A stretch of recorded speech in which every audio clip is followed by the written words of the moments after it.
One second. Hello. How you doing? What's going on? Welcome to the replay. Welcome to Daily Fuel. My name is Bobby. I'm the host of this group. And if you are in the replay, then say hi. Say hello. Say, I don't know. Say something. Say that I'm in the replay. Put a hashtag. I like the hashtags a lot. Hashtag. Actually, you know what's good about the hashtags in the replay is that they're easier for me to see and they stand out a little bit. So then I see them when I look back again. But anyway, put whatever you like. But write a hashtag. Hashtag I am in the replay. Hashtag I'm not as cool as Amy and Ray and I missed the live. Whatever. You're as cool as them. Doesn't matter. Anyway, if you are here in the live, you can say hello. And I forgot to hit this thing. Hang on a second. I gotta do this. I gotta turn this on in case we have any Facebook users today. Sometimes we get anonymous people. Yeah, if you're here in the live, start commenting, and I'm gonna go to my spiel in a minute, and then I'm gonna ignore the comments, and then I'm gonna come back to the comments, and then I'm gonna read the comments. And you guys can just keep commenting the whole time, whether you like to or not. No, only if you like to, not whether you like to or not. I had to turn the volume on. But let's see. Amy is here. Hello, and Ray's here. Hi, and Richard is here. Hi, Bobby. We want to see your dog. That wasn't my dog. That was my son. But my dog is upstairs. It would be hard to show you her because I have to lift her up like this, and this would be her if I lifted her up. She'd be like this. She doesn't like being lifted up. She's not a lap dog. She's not a big dog. She's like a medium dog, but she's not a pickup dog and carry around dog. Amy says hi. No, that's Robin saying hi to Amy. Robin's here, and I'm glad. And Dagmar says hi. Hi, how are you? And Amy puts lots of hashtags. And my wife is here. Hi. And Leslie is here. Hi.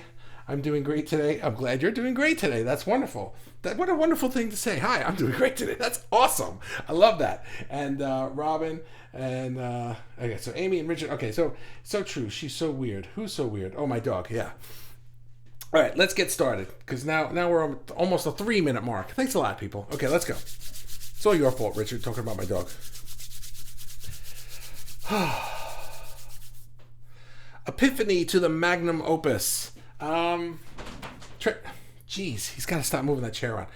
Trevor suggested the other day having an epiphany, and Dagmar mentioned something about the Magnum Opus, your greatest work. And also in that same comment, you said, wait, Dagmar's here, right? Yes. You said something about alchemy, turning thoughts to gold and stuff like that. So I'm kind of tying all those things together because for me the Epiphany idea and the Magnum Opus idea kind of went together, and here's how. I think that a lot of people spend their lives, maybe not us, but a lot of people spend their lives waiting for that spark of inspiration, that one moment where the big idea, I'm just waiting for that big idea to happen, so that I can make the thing and, then I get all the stuff, whatever the stuff is for you. It doesn't matter. And that happens sometimes because you see somebody, and usually that's their story, right? When somebody reaches a goal that's similar to your goal, and now they're like on magazines and things, or you just talk to them or whatever, right? Usually their story sounds like this. The story that they tell publicly is, well, I just had this idea one day, because that's where they start the story. I just had this idea one day, my epiphany, and then I did this thing, my Magnum Opus, and now I'm here. And it sounds like, wow, how come that never happens to me? Except they sound like an overnight success, but in reality, they were probably working towards that epiphany for like 20 or 30 years until all of a sudden, poof, it finally just flooded in. So I'm not a big fan of these words. I like the idea. I like for these things to happen, sort of, but I'm not a big fan of these words because of the feeling that they give, and I'll tell you what I mean. So number one is the word epiphany, right? kind of sounds like a once-in-a-lifetime event. Oh, I had an epiphany that was so amazing, and I'll never have another thought like that again. It's rare. It's like a miracle. And the other thing about an epiphany is that it's like it makes it feel as though this entire idea, this entire event, whatever, was like gift wrapped for you and just handed to you all at once without any preparation. You went from 0 to 1,000,000 like in a flash, you know? That's not really how it works. You're not going to have an epiphany until you've been working towards that epiphany for quite some time, putting your energy toward it, putting your time and your care and your love and your attention toward a thing and maybe even trying out a lot of things, right? You gotta try a lot of things before you finally land on the thing that works sometimes. Sometimes it happens. But a lot of times we need to try different things. We need to allow it to gestate and grow. And the other thing about epiphany is that rare part where it sounds like I have this epiphany, I had this idea, and it turns out somebody else did it first, and that's it. I'll never have another idea like that again. And again, that's not really how it's supposed to work. You know, you don't miss your boat. There's not like one thing that's supposed to happen to you, and you either find it and do it that day, that's it, you know, or you missed it and you're never going to get another one. There's always another boat. Abraham says this all the time. You just take the next boat. There's another boat, and when that one's gone, there's another boat, and then there's another boat, and there's another boat, and they just never end. There's a line of boats all the way down the thing, the river, the whatever it is that you're thinking about. Where are boats, right? There's 1,000,000 boats, and you can take one, and then you can get off of it and be like, I don't like this one anymore. Just get on the next one, and you can hop from boat to boat. It doesn't matter. There are so many things. So this idea of an epiphany, like this mind-blowing moment that could never happen again, to me, it makes it sound like when people are like, wow, did you see that thing? It's a miracle. Well, miracles are supposed to happen all the time. They're just supposed to, but we think that they're so rare, but they're not. And we're supposed to have epiphanies all the time. And really, the epiphany is not going from 0 to the full idea. The epiphany is going from 0 to 1, and 1 to 2, and 2 to 3, and building it, and building it, and building it, and then building upon it, and building upon it. And you don't get to the end, you don't have the epiphany, and now there's no growth anymore. You can take that idea and grow from there. So that's why I don't like the word epiphany, but I do like the feeling that you get when you're rushing towards a thing, and that's what joy is. So that's number one, is epiphany. So number two is Magnum Opus, and I think a Magnum Opus, like saying this is my Magnum Opus, I don't say that, because I think having a Magnum Opus is fine if you're dead, because clearly you're not making anything else.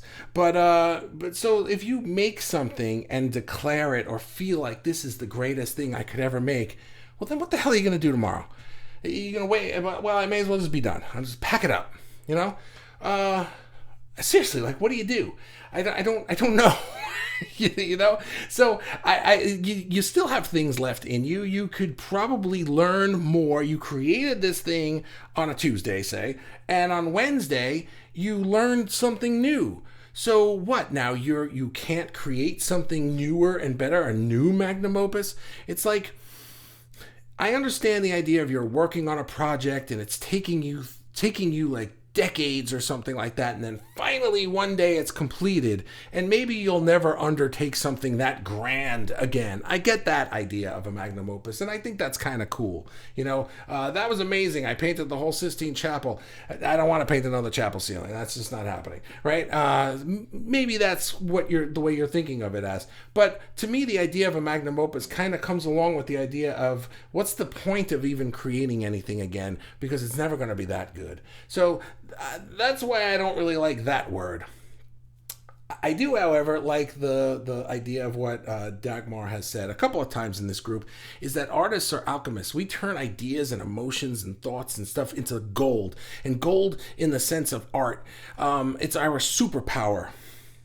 And the way that we do this, the way that we have constant epiphanies and make each thing that we create the new Magnum Opus, the new best album I ever made, the new best painting I ever did, the new best whatever, or now I'm onto this new project and I'm so excited about it. Yeah, I did this grand whole thing, but now I'm into painting little rocks because it's a completely different experience for me. And yeah, it only takes me an hour to do one, whereas that took me 25 years. So no one's ever going to look at this and say this was my magnum opus. But now to me, it's like there's so much joy in it because I've accomplished this and I'm onto something new. And I think that we have to think of ourselves as alchemists in that way, where we take where we are and just figure out how to use our superpower to turn it into gold and maybe go from vision to vision to vision to vision, rather than this idea of I had an epiphany and I made this wonderful thing and now I may as well just be dead. Because that's kind of what those words sound like to me. It never ends. It never ends. We just go from the next thing to the next thing to the next thing. Let me see what you guys have to say about this. And, okay. I'm going to take a sip of water. Richard is laughing. Why are you laughing at me? I don't know why you're laughing. Oh, the dog? Are we still back on the dog? So true. She's so weird. Yes, that's right. That's my daughter, by the way, in that little picture. Her prom picture. That's my wife's profile, but my daughter in the picture. Robin says, you talk about people waiting for their big idea to come, but my problem is that I have too many big ideas. Oh, that's interesting. Okay. And not enough time or space or organization to do them all. So now what? How can I keep myself in check? You know what? That's a whole other daily fuel. Let me see if I can just riff on that for a minute, because that is actually something that I have been working on. If you've been watching Daily Fuel for any amount of time now, you probably have seen me stand here, stare over here at my whiteboards, because it's where I write down my business ideas and stuff, and talk about how I'm working on this business idea. And I keep talking about it and never come out and say, hey, here's the thing, right? And there's a reason for that, because it's not finished, and I have so many ideas, and I have been honing it down and honing it down and honing it down. How do you do that? That's actually a daily fuel that I'm going to do, and probably, if not later this week, then next week, when I show you the thing that I have finally come up with, because I have finally come up with a thing that has a name, and it's a thing, and it's there, and I'm very excited about that. But Robin, the problem that I had, and the reason why it's taken me from September, on the day that I opened this group, to today, is because this was me as well. I have so many things, so many ideas. How do I figure out what to do? And here's the short answer. Sometimes the way that you do that is to just try one for a little while, and try another for a little while, and try another for a little while. And in my case, it was try them all out in this group and just see what landed well with me and what landed well with you guys, because it was going to be something that had to land well in both places. In other words, it meant that it had to be something that I wanted to create and do, that was sustainable for me to do, but also something that was going to work as a business model within the context of this group and the audience that I'm building. So if people weren't interested in it, but I liked to do it, well, that's not a really good business model, because now I'm doing something that nobody wants to buy. So the alternative, on the flip side of that, also negative, is if it were something that people would pay me for, but I didn't like doing it. And that was my old business model. Plenty of people were ready to pay me for website designs and stuff like that. But I got to the point where I didn't like doing it anymore. And it's not like it's not torture. I'm not bad at it. I don't do a bad job at it. It's just not my favorite thing. And it's not the thing that I want to be doing for the rest of my life. So I had to figure out, what the heck do I want to offer for sale, that once I offer this for sale, I don't want to retract it and be like, nah, I don't want to do that anymore. And it turned out, after 7 months of doing Daily Fuels, that I really love doing Daily Fuels. So I have an idea that's going to allow me to keep doing what I'm doing and make money at the same time, so that I can keep doing what I'm doing.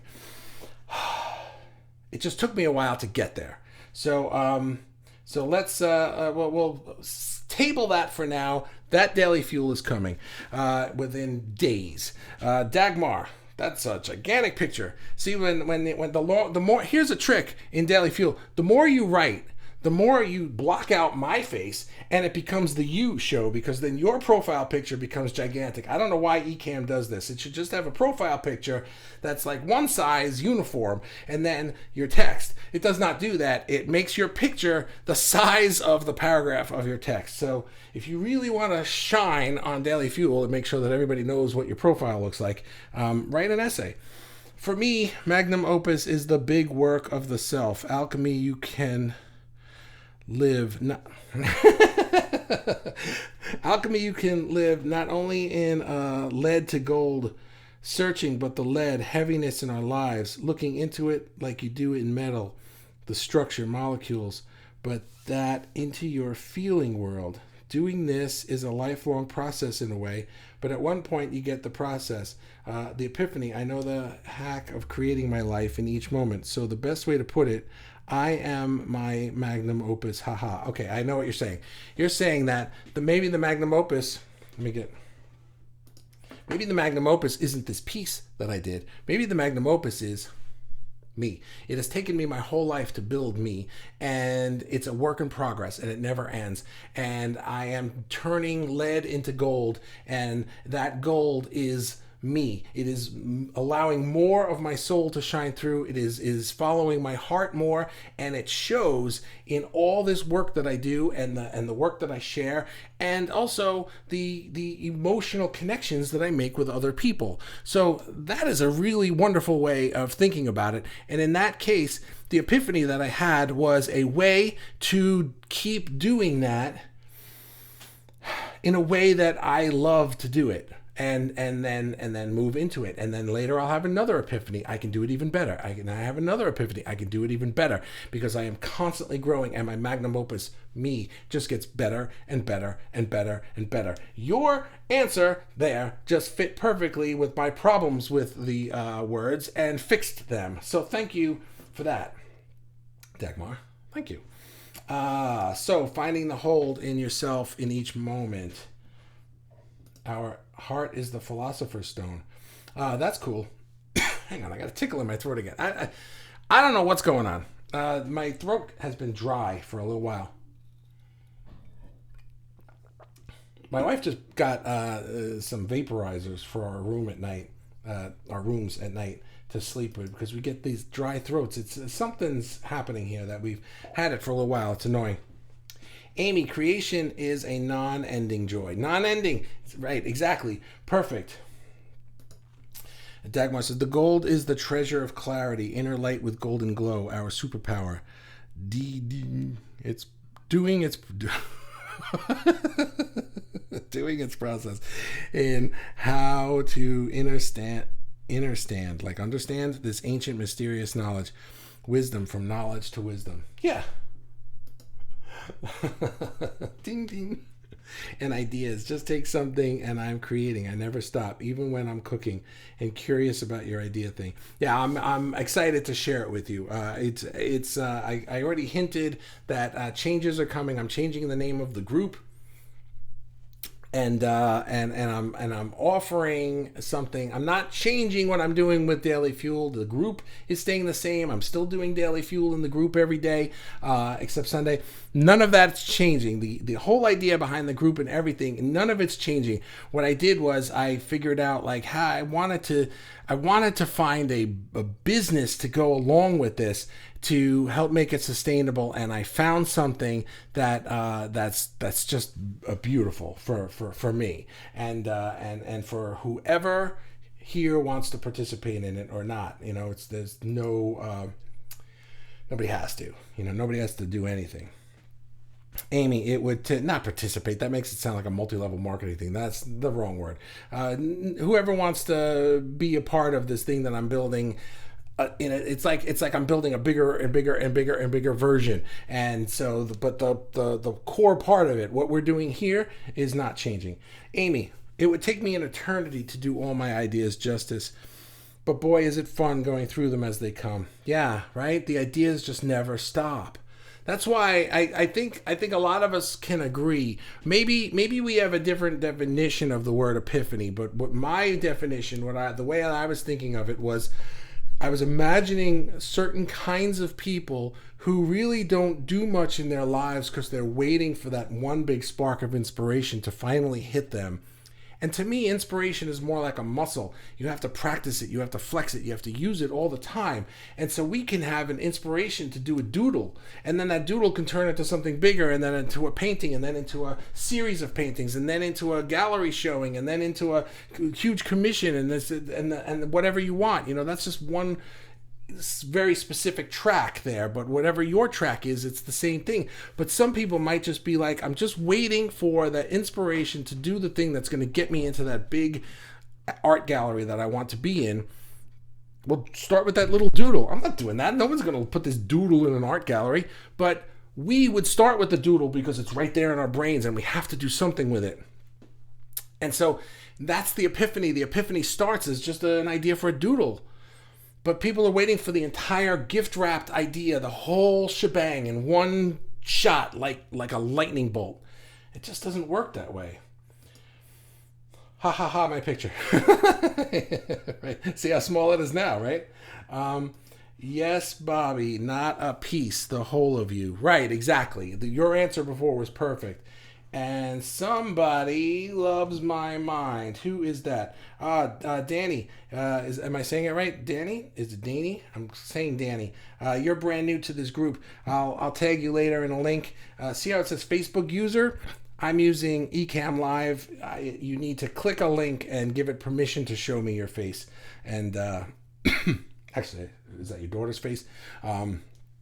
Your profile picture and your name, but that's why I have my phone. But welcome to the group and welcome to Daily Fuel. You love my mind. Thank you. I appreciate that. I appreciate that a lot. And that is the last comment today. So you're new here, and the last comment of the day gets the booby prize. So if nobody swoops in and steals it from you while I'm talking, you can keep it.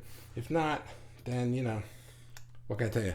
That's what they do. They're really rude people in this group. They swoop in and steal the booby prize.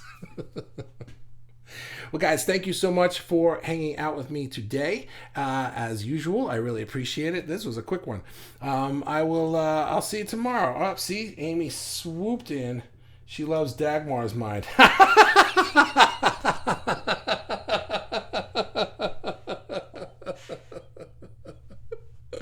Is that right? Oh my God, that's so funny. Did you comment? Is that like a comment to Dagmar? Our heart, yes, look at that. See, I don't see that on my thing. It just comes as its own comment. So see, I took the compliment for me, but you know what? I bet you love my mind too. I'm gonna still accept that. And but you did lose the booby prize. Amy stole it from you, and now Dagmar stole it from her. The book The Alchemist. That one makes the thing I wanted to share so clear. The language of the world, seeing with your heart. Oh, that's cool. I don't know that book.